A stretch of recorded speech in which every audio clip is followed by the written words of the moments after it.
পশ্চিম এশিয়ার যুদ্ধের প্রভাব দক্ষিণ এশিয়ার ক্রিকেট মাঠে পড়বে সেটা অনুমিতই ছিল। পিএসএল এবং আইপিএল এর ক্ষেত্রে হয়েছেও তা।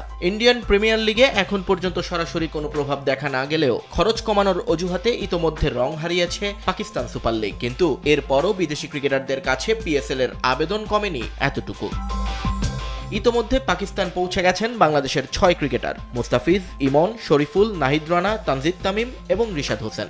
একদিন আগে লাহোর পৌঁছে বেশ উষ্ণ সংবর্ধনা পেয়েছিলেন ডিফেন্ডিং চ্যাম্পিয়ন কালান্দার্সের 2 টাইগার রিক্রুট ফিজ এবং ইমন। দলের সঙ্গে একটা অনুশীলন সেশনও করেছেন তারা। সেখানে দীর্ঘক্ষণ ব্যাটিং বোলিং করতে দেখা গেছে ফিজ এবং ইমনকে। আসরের উদ্বোধনী ম্যাচে নতুন ফ্র্যাঞ্চাইজি হায়দ্রাবাদ কিংসম্যানের মুখোমুখি হবে লাহোর। সেখানে টিম কম্বিনেশনের কারণে ইমনের খেলা নিয়ে সংশয় থাকলেও মোস্তাফিজ যে থাকছেন তা অনেকটাই নিশ্চিত।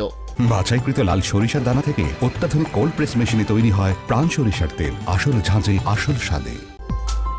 এদিকে ফিজদের সঙ্গে একই ফ্লাইটে লাহোর আসেন নাহিদ রানা এবং শরীফুল। আর একদিন পর এসেছেন তানজিদ হাসান তামিম। তারা তিনজনই খেলবেন বাবর আজমের দল পেশোয়ার জালমিতে। টিম হোটেলে পৌঁছানোর পর ক্রিকেটারদের বরণ করে নেয় ফ্র্যাঞ্চাইজি কর্তৃপক্ষ। তবে প্রথম দিনের অনুশীলন সেশনে দেখা যায়নি তাদের।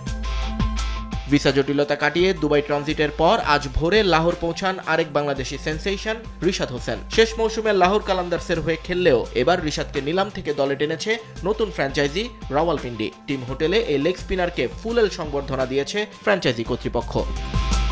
নিয়ন মোহাইমেন, সময় সংবাদ।